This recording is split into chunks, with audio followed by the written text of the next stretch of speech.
The media is calling this a victory for friendship.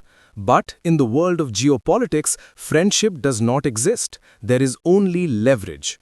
Donald Trump, a man who weaponized tariffs against the entire world, has suddenly shaken hands with Prime Minister Modi. Why? Because the data on his desk showed him a terrifying reality. Without India, the American containment strategy against China is simply a paper tiger. For months, the narrative coming out of Washington was hostile. We heard threats of reciprocal taxes. We heard complaints about market access. The threat of a 20% or even 50% tariff on Indian goods was very real. And yet, here we are, a finalized trade deal. To understand why the script flipped so dramatically, we have to look past the smiles and the photo ops and look at the cold, hard economic machinery. Donald Trump is a transactional realist. He views the global economy as a zero-sum game. If you win, I must be losing. That has been his philosophy for decades. So why give India a pass? Why sign a deal that, according to the fine print, actually secures Indian exports into the American market? The answer lies in the failure of the decoupling strategy. For the last 4 years, the United States has been trying to move its supply chains out of China.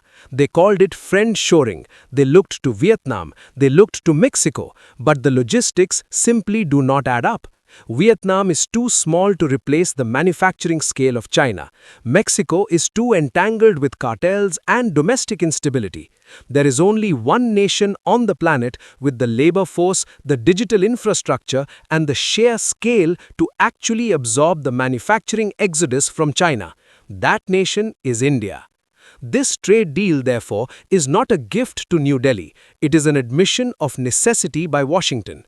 As the head of the US-India Strategic Partnership Forum noted, Washington needs Delhi as a friend. But I would correct that statement. They do not need a friend. They need a factory. They need a counterbalance. And they realized that if they slapped tariffs on India, they would be shooting their own grand strategy in the foot. Let us look at the map, because geography is the only thing that never lies. If you look at the Indo-Pacific, visualize the massive coastline of India. It juts out like a dagger into the Indian Ocean. To the east, you have the Strait of Malacca, the lifeline of the Chinese economy. To the north, you have the Himalayas, the only land border where Chinese troops face a peer military rival. The United States is an ocean away. In a conflict, their naval projection takes weeks to arrive in force. India is already there. India is the unsinkable aircraft carrier of the region. By securing this trade deal, Trump is not just securing markets for American motorcycles or dairy products, he is securing the logistics of the next great power conflict. He is ensuring that the Indian economy remains robust enough to sustain a military buildup that forces China to look west rather than east towards Taiwan. It is a classic diversionary strategy. But let us talk about the hypocrisy, because it is breathtaking. Publicly, both leaders are talking about shared values, democracy, and open markets. But look at the data mentioned in the reports. The trade deficit has been a sticking point for Trump for years. India exports far more to the US than it imports. In a normal scenario, Trump would crush this dynamic. He did it to Germany, he did it to Japan. But here, he is allowing it to continue. Why? Because the United States has realized that a wealthier India acts as a natural check on Beijing. Every dollar that goes into the Indian economy contributes to infrastructure that competes with the Belt and Road Initiative. It is a calculation. They are willing to lose a few $billion in trade deficits to save trillions of dollars in a potential war. They are subsidizing India's rise because the alternative is a Chinese hegemony in Asia. However, there is a third player in this room, a silent observer who is watching this deal with extreme caution: Moscow. The Bloomberg report highlights this perfectly, calling it Modi's balancing act, and this is where the ice gets thin. Historically, Russia has been India's primary strategic partner. Defense hardware, nuclear technology, space cooperation. The trust between Delhi and Moscow runs deep. But this trade deal with the US, it pulls India deeper into the Western economic orbit. Vladimir Putin knows that American trade deals often come with strings attached. Today, it is about tariffs. Tomorrow, it will be about technology transfer restrictions. The day after, it will be pressure to stop buying Russian oil or Russian defense systems.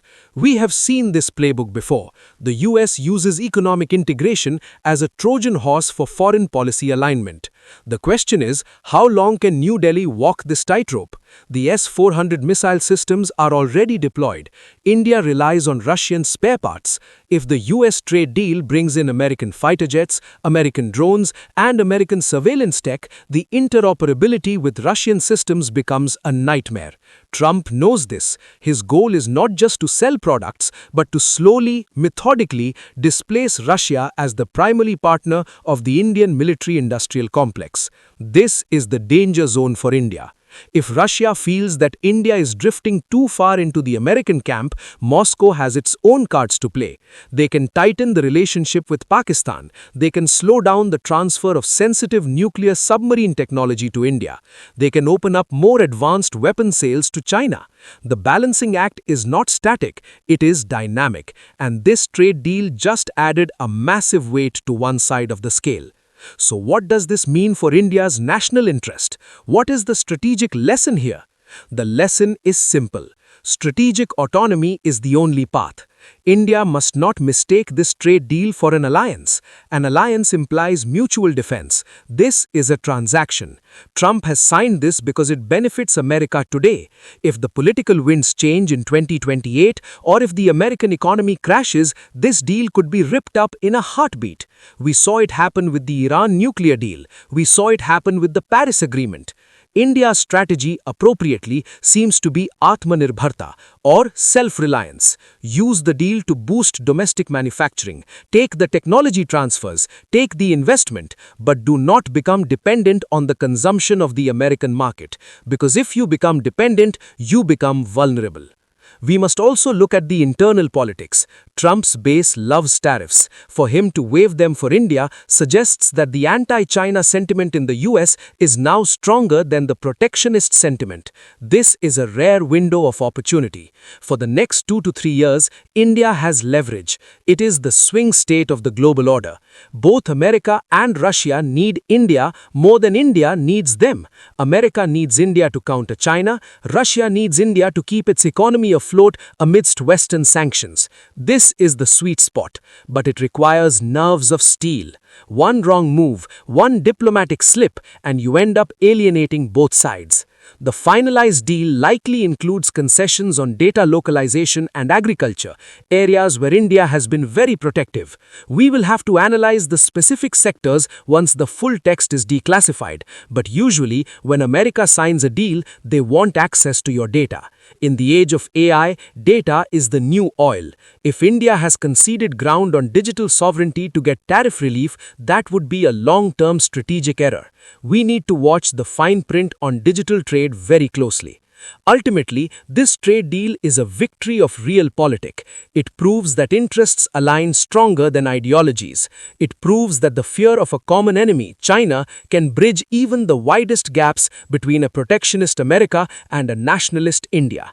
But let us not be naive. This is not the end of the pressure. It is just the beginning of a new phase, a phase where the US will expect returns on its investment. And those returns will likely be demanded in the form of geopolitical alignment, perhaps a vote against Russia at the UN, or a stronger stance in the South China Sea. India must be ready to say no when the request violates its core interests. Now, before we sign off, a quick test of your knowledge on the history of this relationship. Here is your question. Before this new deal, the US had removed India from a specific preferential trade program in 2019, claiming India did not provide equitable market access. What was the name of that program? Option A, the MFN or Most Favored Nation status. Option B, the GSP or Generalized System of Preferences. Option C, the FTA or Free Trade Agreement. Option D, the Quad Economic Framework. Think about it. It was a major headline during the first Trump term. Leave your answer in the comments below. A, B, C or D. In conclusion, the India-US trade deal of 2026 is a milestone, but it is also a warning shot. The world is dividing into blocks. Neutrality is becoming harder to maintain. India has secured a win today, but the cost of that win will be paid in the currency of diplomacy for years to come. In geopolitics, there are no permanent friends and no permanent enemies, only permanent interests. Thank you for listening.